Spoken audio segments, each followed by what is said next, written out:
मैं अक्सर देखती हूँ कि जो यंगस्टर्स हैं वो जब अपना कैरियर चूज करते हैं ना, तो वो देखते हैं हमें पैसे कितने बनेंगे। खासतौर पे जो लड़कियां हैं बड़ी होती हैं, उनके जहन में ये होता है कि हमने बस कुछ बनना है, कुछ करके दिखाना है। लेकिन जब आपके पास प्रॉपर गाइडेंस नहीं है ना, और आप एक ऐसे कल्चर से है जिसमें आपने या वकील बनना है या इंजीनियर बनना है या आर्किटेक्ट बनना है, ये मेन मेन चीजों को हाईलाइट किया जाता है, और आप खुद क्या चाहते हैं या आपके अंदर किस किस चीज की कुव्वत है, आप क्या बन सकते हैं, उसको जब कोई नहीं समझता ना, तो रास्ता बड़ा मुश्किल हो जाता है। जब रिश्ता आता है, लड़की को सामने लाते हैं, लड़की को फुली जज किया जाता है, वेट ऐसा है, शक्ल ऐसी है। वो एक लड़की बार बार तैयार होके सामने आएगी, उस पर कोई असर नहीं होगा। और फैमिली मेंबर्स से कहते हैं कि तुम तो किसी काम के नहीं हो, हमें कोई फायदा नहीं है। तुम्हारे होने का मतलब, पेरेंट्स बातें भी ऐसे करते हैं जो कि उसको हर्ट करे हैं। किसी बात से आप आगे नहीं बढ़ पाते, और एक चीज बार बार हो रही है आपकी लाइफ में, तो खुद से पूछे ऐसा क्यों है।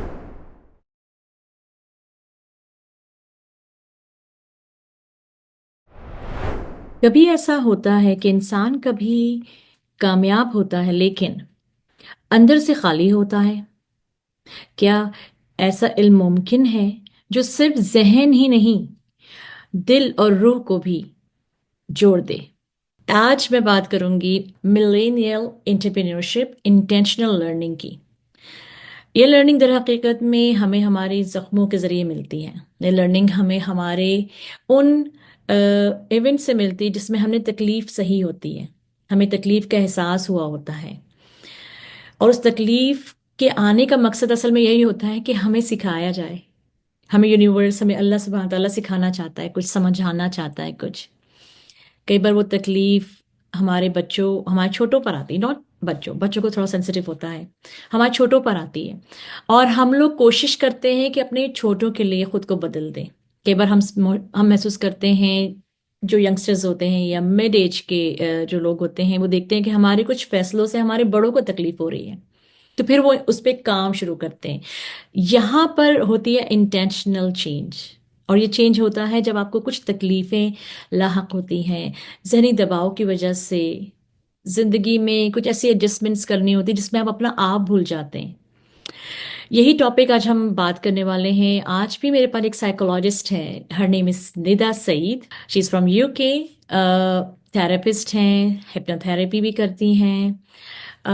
She has a lot of mind sciences and clinical sciences और psychology if I say, कि बहुत सारी ऐसी लर्निंग्स हैं और ऐसी प्रैक्टिसेस हैं जो वो कर रही हैं। अनलॉक करते हैं आज की गुफ्तगू को हम निदा सईद से, और समझते हैं मिलेनियल एंटरप्रेन्योरशिप कि किस तरह से हम सबको एक हीलिंग प्रोसेस की तरफ लेके जाता है। अस्सलाम वालेकुम निदा, क्या हाल है आपके? वालेकुम अस्सलाम, मैं बिल्कुल ठीक ठाक हूँ। आप कैसी हैं? मैं भी ठीक ठाक हूँ। और क्या हो रहा था अभी? What's going on? अभी Early morning at Amsterdam, right? जी, इन एम्स्टरडेम सुबह सुबह का टाइम है, इट्स संडे, और बस मैं डिसाइड किया कप कॉफी पिए, फिर सोचा कि तैयार होती हूँ आपसे बात करने के लिए। सुपर एक्साइटेड हूँ बाय द वे इस एपिसोड के लिए, Thank क्योंकि you. नॉर्मली मेरे सारे पॉडकास्ट इंग्लिश में होते हैं, मैं पहली दफा उर्दू में और उर्दू स्पीकिंग पब्लिक के लिए बात कर रही हूँ। सो मैं बहुत एक्साइटेड हूँ। Thank you. तो या बस यही हो रहा है। सही, तो कुछ अपने बारे में बताइए निदा, आपका बैकग्राउंड, जी, प्रोफेशनल बैकग्राउंड और आपका। जी। या मैं मेंटल हेल्थ थेरेपिस्ट हूँ। पिछले 6 सालों से मैंने अपनी प्रैक्टिस स्टेब्लिश की हुई है मैनचेस्टर में। आइडिया तो ये था कि मैं फेस टू फेस सेशंस करूंगी, लोग मेरी प्रैक्टिस में आएंगे, मैं उनकी ट्रीटमेंट करूंगी। लेकिन फिर बीच में पेंडेमिक भी आ गया, कोविड भी आ गया, तो उसकी वजह से अब मैं सिर्फ और सिर्फ ऑनलाइन सेशंस देती हूँ।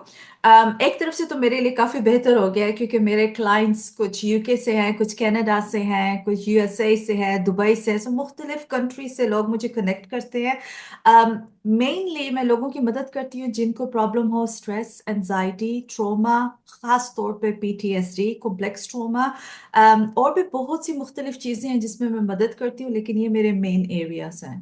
या लेकिन ये अच्छा नहीं हो गया, कोविड के बाद हम लोग ऑनलाइन चले गए, तो हम वर्ल्ड वाइड हम लोग कर सकते हैं बिल्कुल अप्रोच। बिल्कुल। जी बिल्कुल, क्योंकि हमें नहीं पता होता ना कि हम किसको कहाँ किस वक्त इंस्पायर कर रहे हैं या किसकी कहाँ कौन सी बात से हम मदद कर सकते हैं। अब ऑनलाइन प्लेटफॉर्म से ये फायदा हो गया है कि हम अभी जैसे हम अभी बात कर रहे हैं, आप जब इसको शेयर करेंगे तो आई एम श्योर कि जिन लोगों को हम जानते भी नहीं है वो भी हमसे कुछ ना कुछ सीख रहे होंगे। डेफिनेटली। सो आज का टॉपिक, आप क्योंकि साइकोलॉजिस्ट हैं, तो आज का टॉपिक कुछ हमारे यंगस्टर्स के लिए है। तो अगर आप कहें तो हम शुरुआत करें। जी बिल्कुल। ठीक है। So Nida, if I ask you for yourself, like आपकी आपकी अपनी जर्नी कैसे ट्रांसफॉर्म हुई इनटू हीलिंग जर्नी, अगर आप बताना चाहें तो। It was और not are you. easy. It was not easy. क्योंकि अब बचपन में आप जो बड़े खास तौर पे जो लड़कियां हैं बड़ी होती हैं उनके जहन में ये होता है कि हमने बस कुछ बनना है, कुछ करके दिखाना है।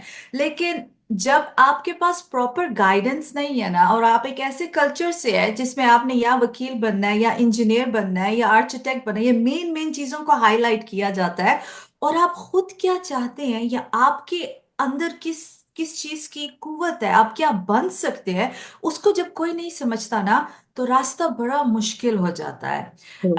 मैं अपनी फैमिली में पहली मेंटल हेल्थ थेरेपिस्ट हूँ, मेरे अलावा और कोई मेंटल हेल्थ थेरेपिस्ट नहीं है। सो ऑब्वियसली जब मैंने ये इस डायरेक्शन को अपने लिए चुना, मेरे लिए ये था कि मेरे पास जो मेरे मेंटर्स थे, जो स्कूल में मुझे टीचर्स मिलते थे, वो हमेशा एक चीज कहते थे कि तुम बहुत क्लेवर हो और तुम ये देखो कि तुम करना क्या चाहती हो। तो मैं करना क्या चाहती हूँ इस बात का जवाब मेरे पास नहीं होता था, सही। क्योंकि मुझे ये पता था कि मुझे जानना है कि लोगों के जहनों में क्या चल रहा है, क्योंकि हमारे कल्चर में एक चीज है ना कि लोग क्या कहेंगे, दैट्स लोग क्या कहेंगे। या। अब आपको क्या पता कि लोग क्या कहेंगे अगर आपको यही नहीं पता कि वो सोच क्या रहे हैं। सही तो बात। वो एक मासूमाना सवाल था मेरा कि मैं कैसे जानूं कि लोग सोच क्या रहे हैं, ताकि कल को कोई मेरे बाबा पे बात ना करे, मेरी अम्मा पे बात ना करे। मतलब आप होता है ना इंसान को कि मैंने अपने करेक्टर को बचाना है, मैंने सही रहना है, मैंने इन बाउंड्रीज की हद तक रहना है, लेकिन मैंने खुद को साबित भी करना है। तो ये सब कुछ जहन में आहिस्ता आहिस्ता, फिर मुझे रास्ते में कई मेंटोर्स मिलते गए जो मुझे गाइड करते गए, फिर मैं साइकोलॉजी की फील्ड में आई। लेकिन एक बात जरूर कहूंगी कि मैं अक्सर देखती हूँ कि जो यंगस्टर्स हैं वो जब अपना कैरियर चूज करते हैं ना, तो वो देखते हैं पैसे कितने बनेंगे, ट्रू।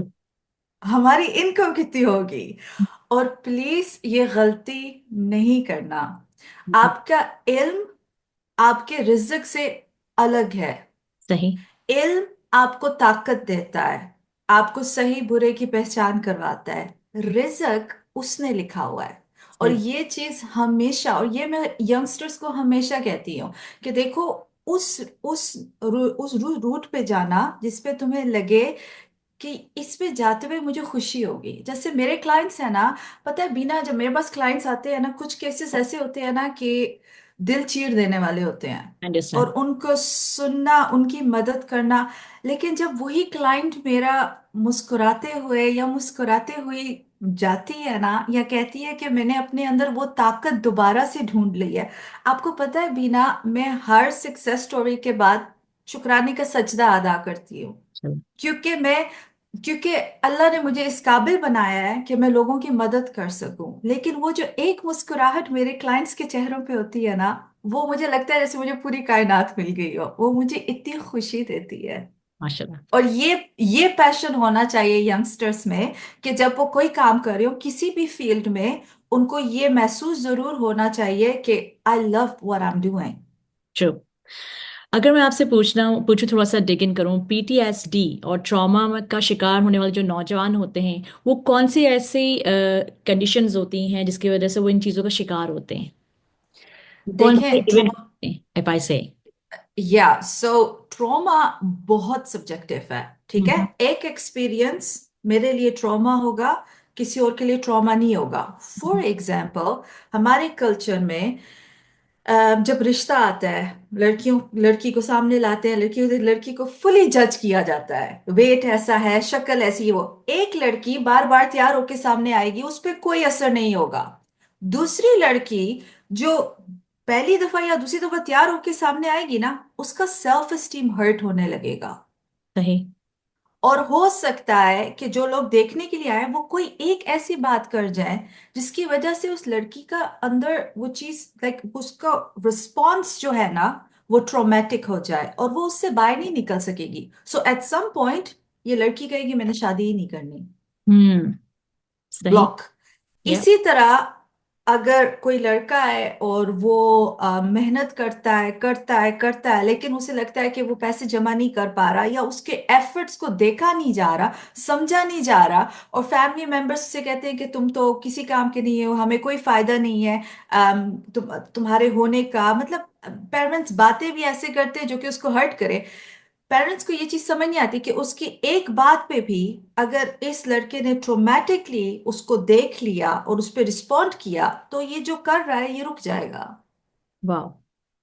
हम्म। और ट्रॉमा इज वेरी सब्जेक्टिव। आप किताबों में पढ़ के नहीं देख सकती या जान सकती ओ इसके साथ कार एक्सीडेंट हुआ है तो ट्रॉमा हो गया है, इसके साथ डिवोर्स हुआ है तो ट्रॉमा हो गया। It's very subjective. हर बंदा मुख्तलिफ तरीके पे ट्रॉमा पे रिस्पॉन्स करता है।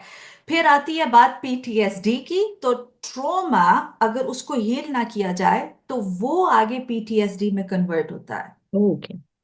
हम्म। और पीटीएसडी में फिर ये होता है कि वो आपको फ्लैशबैक्स आने लगते हैं, आप सही सोते नहीं है, मतलब ट्रॉमा जब सीवियर हो जाता है ना तो उसका नेक्स्ट स्टेज पीटीएसडी बनता है। हम्म। अगर मैं आपसे पूछूं कि कोई इंसान अगर ट्रॉमा से बचना चाहता है या ट्रॉमा के अंदर आने के बाद अब निकलना चाहता है तो उसके लिए कौन सी एफर्ट्स ज्यादा मीनिंगफुल होंगी? कोई इंटेंशनल लर्निंग भी चीज होती है? या so first of all awareness. Hmm. किसी बात पे आपको गुस्सा चढ़ता है, किसी बात पे आप जिद बांध लेते हैं, किसी बात से आप आगे नहीं बढ़ पाते और एक चीज बार बार हो रही है आपकी लाइफ में, तो खुद से पूछे ऐसा क्यों है। सही। ऐसा क्यों है कि ये बात मुझे तकलीफ देती है, ऐसा क्यों है कि इस बात पे मुझे गुस्सा आता है, मैं इस तरह रिस्पॉन्स क्यों करती हूँ या क्यों करता हूँ, हम्म। ऐसा क्या होता है, किस वजह से है। अवेयरनेस। अवेयरनेस की वजह से ये होगा कि जब आप खुद से ये सवाल करेंगे तो आपको जवाब मिलेंगे कि आप ऐसा क्यों महसूस कर रहे हैं। और हम्म। हो सकता है आपको क्लियरली जवाब ना मिले लेकिन आपको एक अंदाजा हो जाएगा कि something with in you is hurting. कोई ना कोई चीज आपके अंदर ऐसी है जो तवज्जो मांग रही है, जो प्यार मांग रही है, जो हीलिंग मांग रही है। और हम्म। जब आपको ये पता चलता है तो जब आपको खुद नहीं समझ आएगी तो आप ऑटोमेटिकली एक थेरेपिस्ट के पास जाओगे। सही। तो ये इंटेंशनल एक्ट होता है, इसका मतलब कि अब हमें समझ नहीं आ रहा, now go and ask for the help, right? Yes. या डेफिनेटली। अगर कोई नौजवान बार बार, जैसे आपने पहले भी कहा कि कई बार जो नौजवान बार बार नाकाम होते हैं तो एनवायरनमेंट उनके लिए वो फैसिलिटेट नहीं करता कि वो नाकामी को जो है वो एक्सेप्ट करके अपनी कोशिशों को आगे बढ़ाए ताकि वो अपनी या इम्प्रूवमेंट लेकर आ सके। तो उनके लिए जज्बा कैसे पैदा किया जा सकता है? कैसे उन्हें कहा जा सकता है कि कैसे मोटिवेशन दी जा सकती है? बाहैसियत साइकोलॉजिस्ट, बाहैसियत माइंड साइंसिस। या सो बिना एक चीज है ना, आप मोटिवेशन ऐसे किसी को दे नहीं सकते। ज्यादातर लोग क्या करते हैं, मोटिवेशन वीडियोस देखते हैं या किताब पढ़ते हैं तो कुछ दिनों के लिए वो मोटिवेट हो जाते हैं, उसके बाद वो वापस जहां थे उसी लेवल पे गिर जाते हैं। और वो इसलिए होता है क्योंकि देखिए हम लोगों का जो सोचना है ना वो हमारा कॉन्शियस माइंड करता है, सही। लेकिन एक्चुअल में जो हमारे एक्शंस है ना वो हमारे सबकॉन्शियस माइंड से आते हैं। और हम्म। सबकॉन्शियस माइंड हमारे दिमाग का वो हिस्सा है जो कि 95 से लेकर 97% हमें कंट्रोल करता है। सही। जिस वक्त इंसान पैदा होता है सबकॉन्शियस माइंड में रिकॉर्डिंग शुरू हो जाती है। सही। ठीक है। हमें लगता है हम अपने फैसले खुद सोच के कर रहे हैं पर हमारे फैसले हमारा सबकॉन्शियस माइंड करता है। अब अगर एक बच्चा है या बच्ची है जिसे बचपन से कुछ भी कहा गया हो कि तुमसे ये नहीं होगा या तुम ये सही नहीं करे, मतलब कोई भी लिमिटिंग बिलीफ दिमाग में डाली गई है तो वो रीप्रोग्राम करनी पड़ेगी। सही। खुद को बार बार कहना कि मैं कर दिखाऊंगी या मैं कर सकता हूं, दैट्स नॉट इनफ।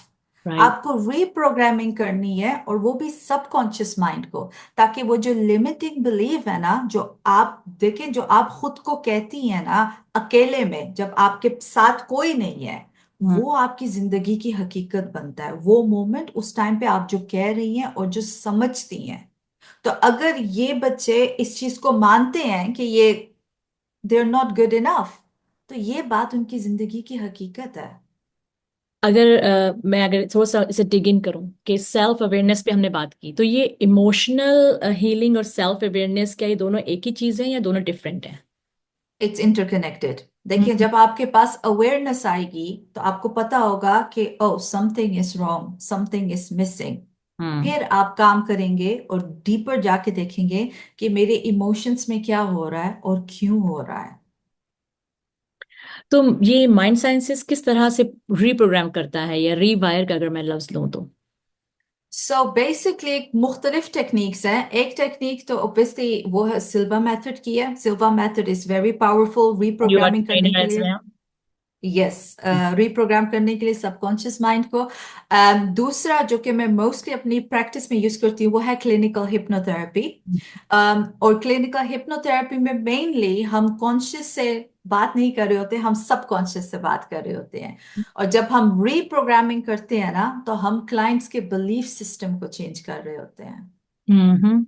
हम्म। या अ, अगर मैं थोड़ा सा आपसे उस पर्सनालिटी के बारे में, ये तो हमने बात की यंगस्टर्स की, ऐसे बहुत सारे 40s अबव फैमिली पर्सन हमने देखे, पीपल कहूँ मर्द औरतें, whatever वर्क्स टू अंडरस्टैंड, वो लोग बहुत ही फंक्शनल नजर आ रहे होते हैं, लेकिन कहीं ना कहीं अंदर से टूटे वो भी होते हैं। What do you want to say about them? उन्हें किस तरह से देखिए फील कर सकते हैं, या उन्हें कैसे इस चीज की अवेयरनेस दें कि आप फंक्शनल जरूर नजर आ रहे हैं, पर आप खालीपन भी आपके साथ साथ चल रहा है?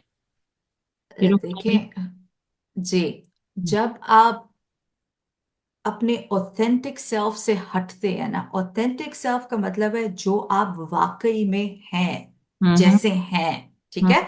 हम लोगों के कल्चर में ये होता है ना कि कॉम्प्रोमाइज करो, सब्र करो और मुंह बंद करो। ये हमारे कल्चर में सिखाया जाता है। ठीक है। जितना हम कॉम्प्रोमाइज करते हैं, कॉम्प्रोमाइज करना गलत नहीं है, लेकिन जितना हम दे रहे हैं, दे रहे हैं, दे रहे हैं, सब्र कर रहे हैं, हम साथ साथ खुद को मिटाते जा रहे हैं, चाहे वो मर्द है या औरत है। ठीक है। जब आप अपना आप खो देते हैं ना, हम्म। आपको खालीपन महसूस होने लगता है। हम्म। क्योंकि आपका अपना आप, जो आपका वजूद है, जो आप हैं, जो आपका ब्लूप्रिंट है, there Yes. Is only just one of you. तो इनकी शुरुआत कैसे होनी चाहिए सही होने की तरफ, शिफा होने की तरफ? देखें, सही होने की शुरुआत तो यहां से कि आप पहले इस चीज को एक्सेप्ट करें, you have lost yourself. Hmm. इस चीज को एक्सेप्ट करें और फिर ये देखें कि अब इस वक्त मैं जिंदगी के जिस मकाम पे खड़ी हूं या खड़ा हूं, यहां से मैंने आगे कैसे जाना है, मैं अपने साथ क्या लेके जाना चाहता हूँ, क्या करना चाहता हूँ, आगे क्या करना चाहती हूँ, मुझे क्या चीज खुशी देती है, क्या खुशी नहीं देती। एंड अनफॉर्चुनेटली कुछ लोग ऐसे स्टेज पे पहुंच जाते हैं बिना, जो कि बिल्कुल नम हुए होते हैं, राइट। जिनको बिल्कुल नहीं समझ आती कि आई जस्ट डोंट नो। और जो लोग बिल्कुल नम हो चुके हैं ना, दे नीड थेरेपी। तो फिर उन्हें फिर साइकोलॉजिस्ट की बहुत शदीद जरूरत है।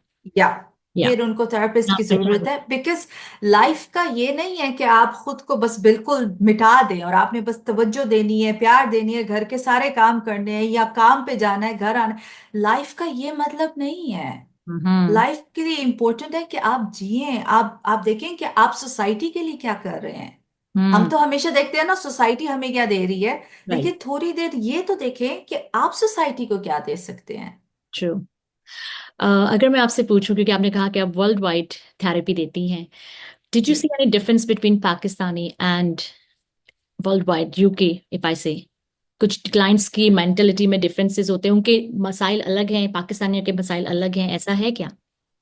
या मैंने नोटिस किया है कि जो क्लाइंट्स मेन पाकिस्तान से आते हैं, अभी मेरे पास एक केस आया हुआ है और वो लड़की, उस पीटीएसडी है उसको, जिसकी वजह से उसके कई दफा मिसकैरेज हो चुके हैं, लेकिन उसके इन लॉज कहते हैं कि ये बस तुम्हारा वहम है, तुम्हारे जहन में जो कुछ चल रहा है तुम्हारा वहम है। उसका हस्बैंड कहता है ये तुम्हारा वहम है। उस बच्ची ने मुझे कांटेक्ट किया है और मैं उसको, मतलब मैं उसको गाइड कर रही हूँ, उसके साथ काम कर रही हूँ, लेकिन बिना, ये सिर्फ एक केस नहीं है। हम्म। पाकिस्तान में मैं यंगस्टर्स में देख रही हूँ कि अवेयरनेस है और उनको पता है कि उनको मदद चाहिए, लेकिन फिर फैमिली सपोर्ट नहीं देती, या जो फियांसे है, क्योंकि उनके जहन में ये है कि नहीं, साइकोलॉजिस्ट के पास या मेंटल हेल्थ सपोर्ट के लिए सिर्फ वो लोग जाते हैं जो जहनी मरीज है। हम्म। हम्म। और इस वजह से पाकिस्तान में इतने लोग हैं जिनको सपोर्ट की जरूरत है, मदद की जरूरत है, लेकिन वो आगे नहीं आ पाते। उनको समझ ही नहीं आती कि कहाँ जाके वो मदद ले सकते हैं, किससे मदद लें, तो किससे बात करें। पाकिस्तान में किस तरह से इस चीज की अवेयरनेस को बढ़ाई जाए कि मेंटल हेल्थ, जैसे डायबिटीज है, जैसे ब्लड प्रेशर हो जी जाता है, आजकल यंगस्टर्स को भी हो रहा है, तो मेंटल जी माइंड साइंस यानी कि माइंड प्रॉब्लम्स भी हो सकती हैं, सोच की बिल्कुल। बीमारी आ सकती है, जी स्पेशली बिल्कुल जब हमारे यहाँ कंटेंट हर तरह का देखा जाए। मैं बिल्कुल इसकी पूरी जो जिम्मेदारी देती हूँ ना, मीडिया को देती हूँ, कि कुछ भी कभी बिल्कुल। भी आ रहा होता है और हमारे घर वालों में कोई इसकी कोई कैद नहीं लगाते। उन्हें लगता नहीं। है just entertainment, it's not, it's a lot of for person who is watching it, जो उसे देख रहा बिल्कुल। होता है, जो उसे उसे ऑब्जर्व कर रहा होता है उस इंफॉर्मेशन को। सो कैसे उनको ये बताएं कि या। देखिए बिना, एक चीज मैं कहना चाहूंगी आपके इस पॉइंट पे वापस आने से पहले। अनफॉर्चुनेटली हम लोगों के कल्चर में आज भी अपब्रिंगिंग को लेके फोकस लड़कियों पे दिया जाता है एक हद तक, और लड़कों को खुला छोड़ा हुआ है। हम्म। जबकि लड़कों को प्रॉपर गाइडेंस चाहिए। हम्म। अगर लड़की एजुकेटेड, एजुकेशन की तरफ जा रही है, एजुकेटेड हो रही है, उसमें अवेयरनेस आ रही है ना, हम्म। इनको भी ग्रो करना है, वरना हम्म। ये साथ चल नहीं पाएंगे, सही। किसी सूरत में नहीं चल पाएंगे। और एक एक तो ये चीज है कि तवज्जो माँ बाप को चाहिए, और स्पेशली जो न्यू पेरेंट्स हैं उनको चाहिए कि वो फोकस जितना अपनी बेटी को दे रहे हैं उतना ही अपने बेटे को भी दें। Upbringing is important for both. मैं जो समझ पाई आपकी बात, कि वो बेटियों को संभालना तो जानते हैं, बेटों को संभालना नहीं जानते, this is what you mean. बिल्कुल ओके। बिल्कुल। क्योंकि बेटियों का ये है ना, इस टाइम के बाद बाहर नहीं जाना, इनसे नहीं मिलना, ये नहीं करना, ऐसा लिबास होना चाहिए, मतलब वो एक प्रोटोकॉल बना हुआ है ना जो हम बेटियों को दिया जाता है कि ये तुम्हारी हद है और इसी में रहना और इससे बाहर ना निकलना। और कुछ लोगों ने उस प्रोटोकॉल को बहुत स्ट्रिक्ट किया हुआ है, हम्म। कुछ ने थोड़ा सा उसको इजी कर दिया है, ठीक है। लेकिन एक प्रोटोकॉल है जो बस कॉपी होता, कॉपी पेस्ट हो रहा है, कॉपी पे होता सही। जा रहा है। सही। और लड़कियां आहिस्ता आहिस्ता, आप देखिए माशाल्लाह से लड़कियां पढ़ी लिखी हैं, इंडिपेंडेंट है। आप पाकिस्तान की, मैं जब सुनती हूँ पाकिस्तान में लड़कियां ये कर रही है वो कर रही है, मैं इतनी खुश होती हूँ यार, मुझे बहुत अंदर से अच्छी। खुशी हो रही होती है कि या। I am just so proud of them. लेकिन दूसरी तरफ जब मैं लड़कों को देखती हूँ ना, तो मुझे होता है कि काश इनको भी वो गाइडेंस मिली होती, और वो एक प्रोटोकॉल मिला होता, सिर्फ एक मजबूत मर्द और एक गुस्से वाला मर्द बनने का नहीं, बल्कि वो जिसके पास एजुकेशन हो, जो रिस्पेक्ट करना जाने, इखलाक हो। एजुकेशन भी कहा जाए तो मुनाफा बख्श एजुकेशन, ये नहीं कि how to earn money, how बिल्कुल बिजनेस, राइट, जिसके बिल्कुल कोई फायदा हो, यानी कि मीनिंगफुल लर्निंग, जिसे कि अभी जो मैं बात कर रही थी, इंटेंशनल लर्निंग। या ठीक है। बिल्कुल। और बिना आपका सवाल के अवेयरनेस कैसे होनी चाहिए, हम्म। आई पर्सनली फील जैसे यूके में, जैसे यूरोप में करनी शुरू की है, जितना ज्यादा आप इस टॉपिक पे बात करेंगी उतनी ज्यादा अवेयरनेस होगी। देखिए हमें पता है कि कुछ लोग नहीं मानेंगे, उन पे हम्म। हमने फोकस ही नहीं करना।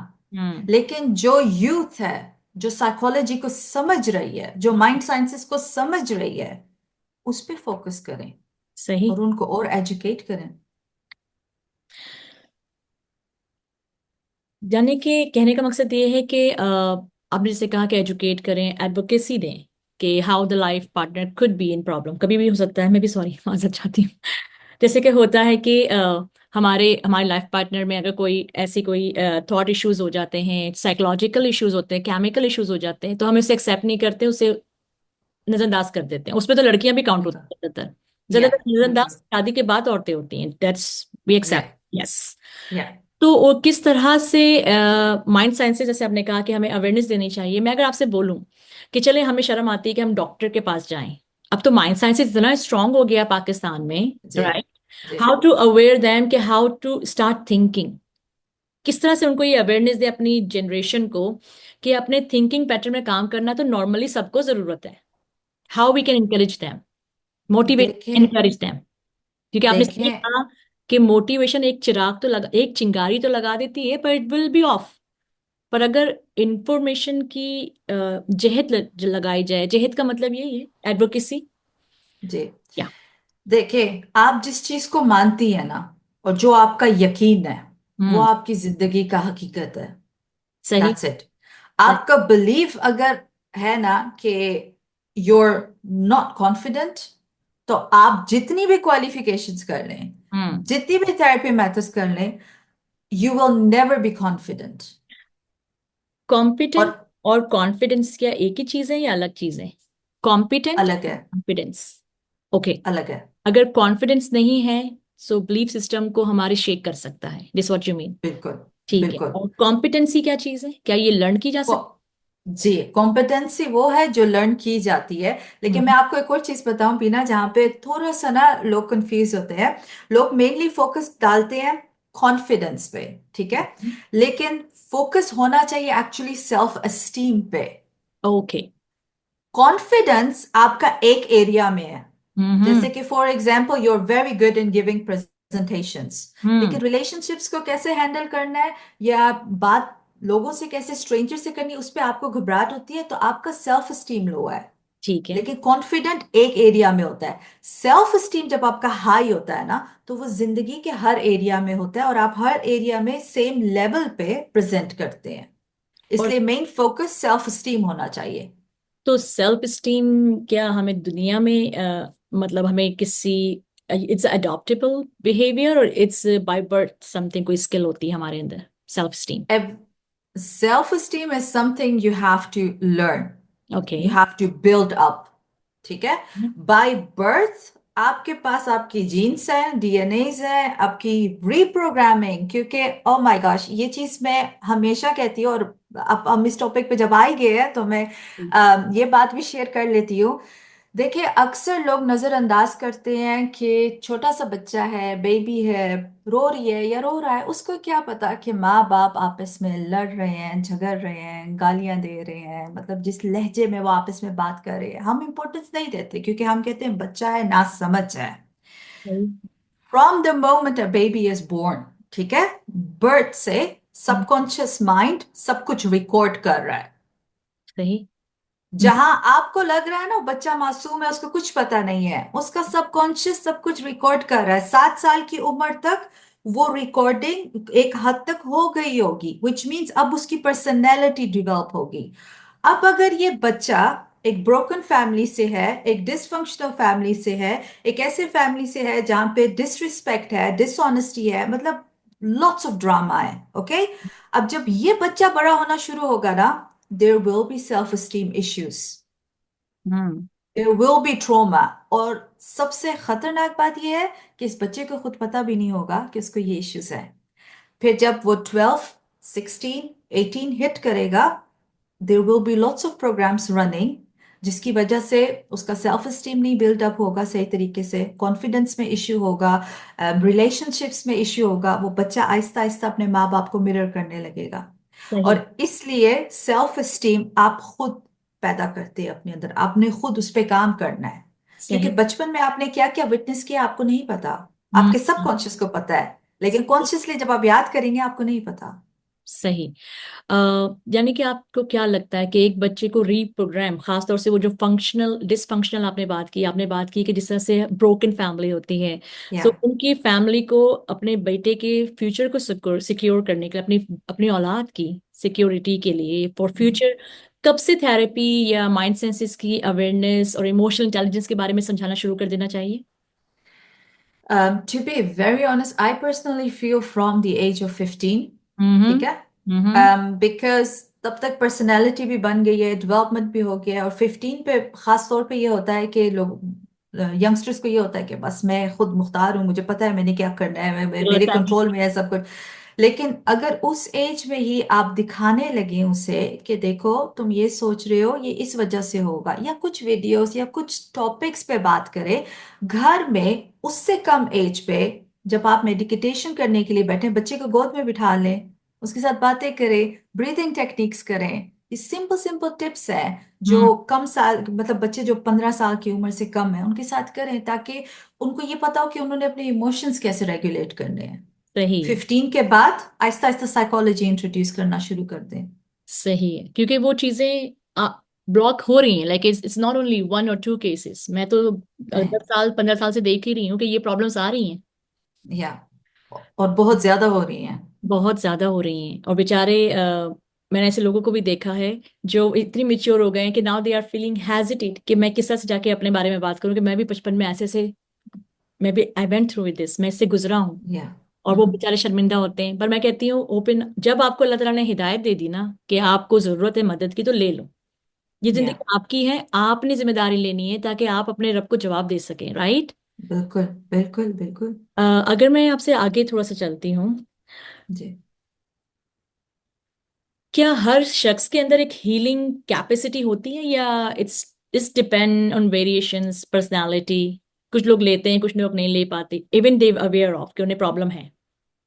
हीलिंग कैपेसिटी सबके अंदर होती है, there should be open for it. ठीक है। जैसे कि आपने अपने हस्बैंड के कहने पे या अपनी वाइफ के कहने पे थेरेपी स्टार्ट नहीं करनी। आपको पता है आपकी जरूरत है, आपको पता है आपको सपोर्ट चाहिए, यू ट्रूली वांटेड, आप 100% कमिट करना चाहते हैं, then go for it. Hmm. Healing हर हाल में होगी। सही, सिर्फ आपने जिम्मेदारी लेनी है। या बिल्कुल। अगर थोड़ा सा मैं आगे चलूं तो, हम्म, अगर इससे हम जैसे आपने कहा कि जब आपको पता चल गया कि आपके साथ कुछ प्रॉब्लम हो रही है, ठीक है, अब आप जा रहे हैं कि आप अपनी जिम्मेदारी लें और अपने आप को हीलिंग की तरफ लेके जाएं। तो ये क्या इंटेंशनल हीलिंग, इंटेंशनल एक जर्नी स्टार्ट होगी टूवर्ड्स सेल्फ? बिल्कुल। सही। दैट्स हाउ इट स्टार्ट्स, यही तो पहला स्टेप होता है। पहला स्टेप होता है, ठीक है। कोई ऐसी रिकमेंडेशन, कोई अगर हमारे सुनने वाले आपके पास आना चाहें, कोई नंबर है या कोई ऐसा ईमेल एड्रेस है जो आप देना चाहें, या कोई ऐसा व्हाट्सएप ग्रुप है आपके जी पास? जी बिल्कुल।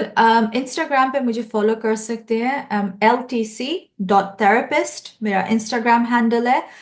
वरना मेरी वेबसाइट है luminoustransformationalcoaching.com। इंस्टाग्राम पे भी और वेबसाइट पे भी मेरा व्हाट्सएप कनेक्टेड है, तो आप उसके थ्रू मुझे डायरेक्ट व्हाट्सएप पे मैसेज करें, और कुछ भी पूछना हो, कोई भी बात करनी हो, तो do not hesitate. Thank you so much. मैं आपसे अगर क्लोजिंग से पहले कुछ आपसे चाहूँ कि कुछ मैसेज देना चाहें हमारे यूथ को, हमारे यंगस्टर्स को, कुछ आप देना चाहें तो।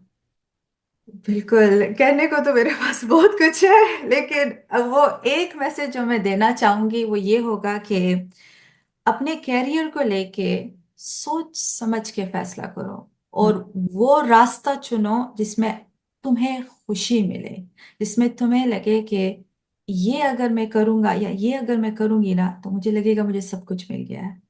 और ये मत सुनो कि लोग क्या कह रहे हैं, फैमिली क्या कह रही है, कोई कहेगा वकील बनो, कोई कहेगा आर्किटेक्ट बनो, मतलब सब बहुत कुछ कहेंगे, लेकिन कैरियर को रिलेटेड अपने दिल की सुनो, और फिर 100% कमिट करो, यू विल गेट देयर। इंशाल्लाह। Thank you so much Anita, once again it's pleasure to talk with you, and इंशाल्लाह will connect in the future as well. Thank you so much. इंशाल्लाह। यस, अस्सलाम वालेकुम। Thank you. जी थी निदा सईद, जिन्होंने हमें सिखाया कि किस तरह से एक ट्रॉमा, एक बचपन का हादसा, एक बचपन का ऐसा अननोन इवेंट जिसके लिए कोई बच्चा, कोई जहन तैयार नहीं होता, जब वो बड़े होते हैं तो वो उसे रिकॉल करते हैं और खुदा ना खास्ता फिर उसे मिररिंग करने लगते हैं।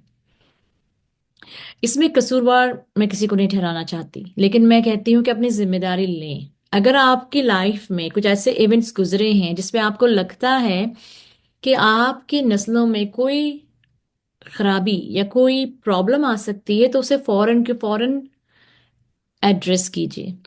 आज के दौर में एंटरप्रेन्योर्स, कोचेस और माइंड साइंसेस को लेकर कोई ऐसी प्रॉब्लम नहीं है। हम इस चीज को समझते हैं कि ये चीजें हो रही हैं हमारे आसपास, और उसके कुछ फाइनेंशियल इश्यूज हैं, कुछ इकोनॉमिक इश्यूज हैं, कुछ सोशल इश्यूज हैं।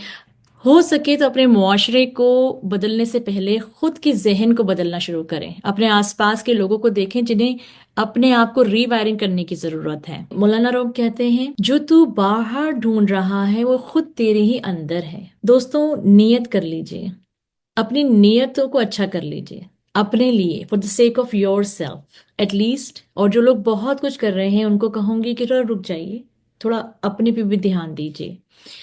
और हीलिंग कोई रुकावट नहीं है। आपको अगर थोड़ी देर रुकना है और रुककर कुछ फिर से शुरुआत करना है, हो सकता है वो फ्रीक्वेंसी और मोमेंटम बढ़ जाए आपके काम करने का।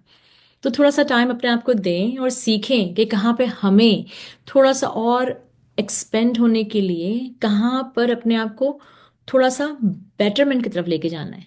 Right, stay tune for the next episode. अस्सलाम वालेकुम।